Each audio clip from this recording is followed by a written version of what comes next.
Hello friends, good morning. आज हम लोग 27 फरवरी 2026 के करंट अफेयर्स डिस्कस करेंगे। आज के सेट में टोटल 7 टॉपिक्स हैं, जिसमें पहला टॉपिक जो है वो है राजस्थान सरकार के एक स्कीम से संबंधित। तो राजस्थान सरकार ने आधिकारिक रूप से राजस्थान होम स्टे योजना 2026 को लॉन्च किया है। इस योजना को लॉन्च करने का उद्देश्य क्या है? तो इसका उद्देश्य राजस्थान पर्यटन को बढ़ावा देना और राज्य में ग्रामीण पर्यटन को बढ़ावा देना। ये योजना है क्या? राजस्थान होम स्टे योजना।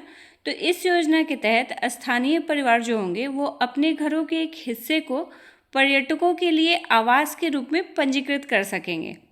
और इस योजना के तहत घर के मालिक अपने निवास के एक हिस्से को पर्यटक आवास में बदल सकते हैं और सरल पंजीकरण प्रक्रिया के माध्यम से कानूनी रूप से घरेलू और विदेशी पर्यटकों की मेजबानी कर सकते हैं। तो जैसे आप रेंटर रखते हैं उस तरह से घर का एक हिस्सा आप पर्यटकों के लिए रख सकते हैं। आप उनसे जो भी उचित मूल्य हो वो आपको किराया जैसे होटल में देते हैं वो आपके घर पे देंगे, राजस्थान के जो निवासी होंगे उनके घर पे देंगे। और इससे फ़ायदा क्या होगा? तो वो राजस्थान को करीबी से जान पाएंगे। जैसे राजस्थान के अगर कोई घर में रहता है तो राजस्थान का जो रियल कल्चर है वो उस टूरिस्ट को दिख पाएगा। तो इस उद्देश्य से और ग्रामीणों के रोजगार और आय में भी वृद्धि होगी। तो इस उद्देश्य से राजस्थान सरकार ने ये राजस्थान होम स्टे योजना लॉन्च किया है। Next topic Palamu tiger reserve से संबंधित है। ये झारखंड में स्थित है पलामू टाइगर रिजर्व। तो इस रिजर्व ने ग्रामीण महिलाओं को वन और वन्यजीव संरक्षण में सशक्त बनाने के उद्देश्य से एक योजना शुरू की है, वनजीवी दीदी पहल। ये सामुदायिक आधारित संरक्षण कार्यक्रम है जो 17 सीमावर्ती गांवों में लागू किया जाएगा। ये जो पलामू टाइगर रिजर्व है इससे लगे हुए जो 17 गांव हैं उनमें इस पहल को लॉन्च किया जाएगा। और इस पहल के तहत प्रत्येक गांव से 18 महिलाओं को शिकार यानी कि पोचिंग रोकने, वनों की कटाई कम करने और पर्यावरण अनुकूल आजीविका को बढ़ावा देने के लिए प्रशिक्षित किया जाएगा। यह झारखंड वन विभाग द्वारा शुरू किया गया एक पायलट कार्यक्रम है, जिसके तहत प्रत्येक प्रतिभागी को 3,000 रुपये का मासिक मानदेय भी दिया जाएगा। तो ये जो वनजीवी दीदी होंगी इनको 3,000 रुपये का मासिक मानदेय भी मिलेगा। और पलामू टाइगर रिजर्व जो है वो वर्तमान में यहाँ पे 6 बाघ, 51 तेंदुए, 180 प्लस एशियाई हाथी, 174 पक्षी प्रजातियाँ और 56 स्तनधारी प्रजातियाँ उपलब्ध हैं। ये सब यहाँ पे इतने विविधता जानवरों में यहाँ पाई जाती है।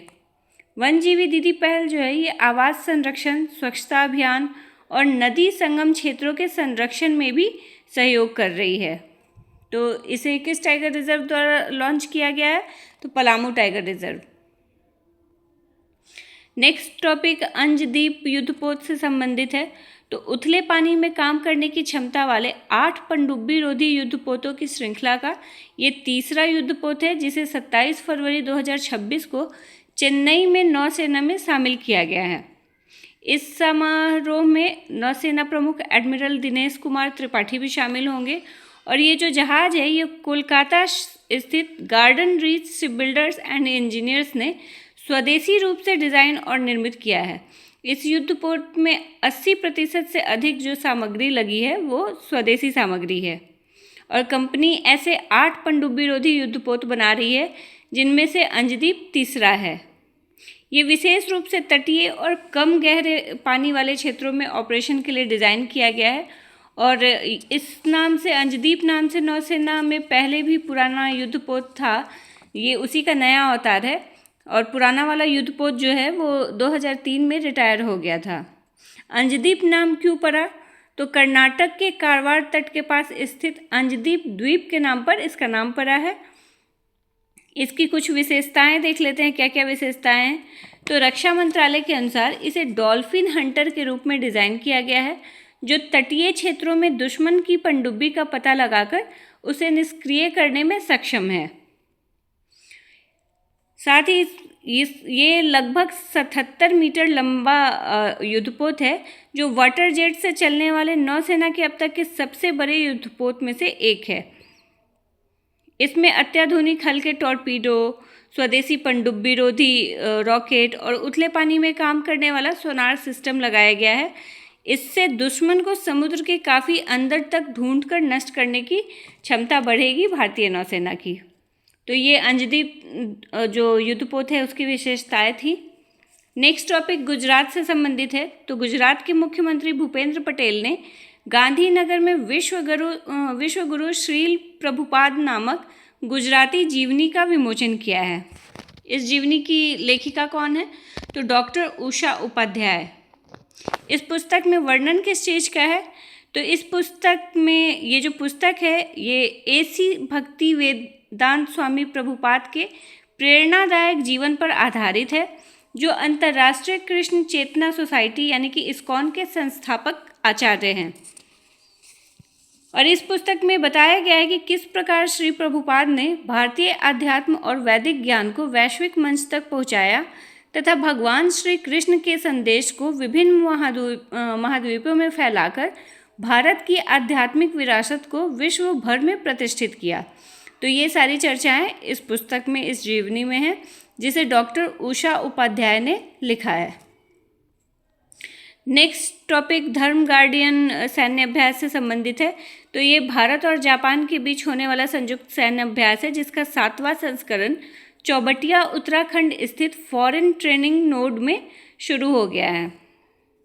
ये अभ्यास 24 फरवरी से 9 मार्च 2026 तक आयोजित किया जाएगा और ये एक वार्षिक सैन्य अभ्यास है जो भारतीय सेना और Japan ground self defence force के बीच आयोजित होता है, जो दोनों देशों के बीच रक्षा सहयोग को और मजबूत करने की दिशा में महत्वपूर्ण कदम है। भारत और जापान के बीच रक्षा संबंधों को और सुदृढ़ करने की दिशा में ये कदम उठाया गया है धर्म गार्डियन संयुक्त सैन्य अभ्यास का। और इस संस्करण में दोनों देशों की 120 सैनिकों की टुकड़ी तैनात की गई है। Japan ground self defence force की ओर से 32वीं इन्फेंट्री रेजिमेंट भाग ले रही है, वहीं भारतीय सेना की टुकड़ी लद्दाख स्काउट से ली गई है। और ये जो वार्षिक सैन्य अभ्यास है ये बारी बारी से भारत और जापान में आयोजित किया जाता है। जैसे इस बार भारत में आयोजित हो रहा है तो नेक्स्ट ईयर फिर जापान में आयोजित होगा। तो धर्म गार्डियन अगर क्वेश्चन आए कि किन दो देशों के बीच होने वाला संयुक्त सैन्य अभ्यास है, तो भारत और जापान। नेक्स्ट टॉपिक है राष्ट्रीय आरोग्य मेला 2026 से संबंधित। तो भारत सरकार के आयुष मंत्रालय द्वारा अखिल भारतीय आयुर्वेदिक कांग्रेस के सहयोग से 4 दिवसीय राष्ट्रीय आरोग्य मेला 2026 का आयोजन 25 से 28 फरवरी 2026 तक महाराष्ट्र के बुल्ढाना जिले में सेगांव में किया जाएगा। इस कार्यक्रम का उद्घाटन कौन करेगा?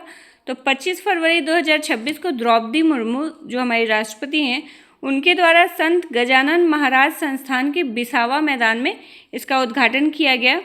और ये जो आयोजन है ये आयुष प्रणालियों के प्रचार प्रसार और जन स्वास्थ्य जागरूकता को बढ़ावा देने के उद्देश्य से किया जा रहा है। राष्ट्रीय आरोग्य मेला है क्या? तो ये एक व्यापक जन जागरूकता एवं जन सेवा पहल है जिसका उद्देश्य आयुष आधारित निवारक यानी कि प्रिवेंटिव और प्रोत्साहक यानी कि प्रोमोटिव स्वास्थ्य सेवाओं की पहुंच का विस्तार करना है। मेले में आने वाले नागरिकों को निःशुल्क परामर्श, स्वास्थ्य जांच और मुफ्त दवाइयाँ प्रदान की जाएंगी। तो जो भी लोग आएंगे उनको डॉक्टर से वो फ्री में कंसल्ट कर सकते हैं, कोई भी जांच करवाना हो तो जांच करवा सकते हैं और उसके बाद दवाइयाँ भी जो मिलेंगी उनको वो भी मुफ्त में मिलेंगी। ये सेवाएं आयुष की विभिन्न पद्धतियों जो आयुर्वेद, योग एवं प्राकृतिक चिकित्सा, यूनानी, सिद्ध, सेवारिकपा और होम्योपैथी है, तो इसके अंतर्गत उपलब्ध होंगी ये सेवाएं। इसके अंतर्गत 27 फरवरी को दोपहर 3 बजे आयुर्वेदिक खेती, उत्पादन, मूल्य संवर्धन और विपणन इस विषय पर एक विशेष सत्र भी आयोजित किया जाएगा, जिसमें औषधीय पौधों की खेती, एग्रो फॉरेस्ट्री पद्धतियों, फसल कटाई के बाद प्रबंधन तथा बाजार से जुड़ाव पर मार्गदर्शन दिया जाएगा। तो ये राष्ट्रीय आरोग्य मेला से संबंधित है। नेक्स्ट और लास्ट टॉपिक है हमारा केरल राज्य के नाम परिवर्तन से संबंधित। तो प्रधानमंत्री मोदी की अध्यक्षता में केंद्रीय मंत्रिमंडल ने केरल राज्य का नाम बदलकर केरलम करने के प्रस्ताव को मंजूरी दे दी है। ये निर्णय जो है ये केरल विधानसभा द्वारा 24 जून 2024 को पारित उस प्रस्ताव के बाद लिया गया है जिसमें संविधान के अनुच्छेद 3 के तहत राज्य के नाम में आधिकारिक परिवर्तन के लिए केंद्र सरकार से आवश्यक कदम उठाने का अनुरोध किया गया था।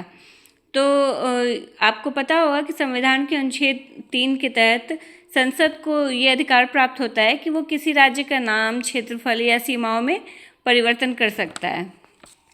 और संवैधानिक प्रक्रियाओं के अनुसार राष्ट्रपति केरल नाम परिवर्तन विधेयक 2026 को राज्य विधानमंडल की राय प्राप्त करने हेतु केरला लेजिस्लेटिव असेंबली को संदर्भित करेंगे और राज्य विधानसभा की राय प्राप्त होने के बाद केंद्र सरकार आगे की कार्रवाई करेगा।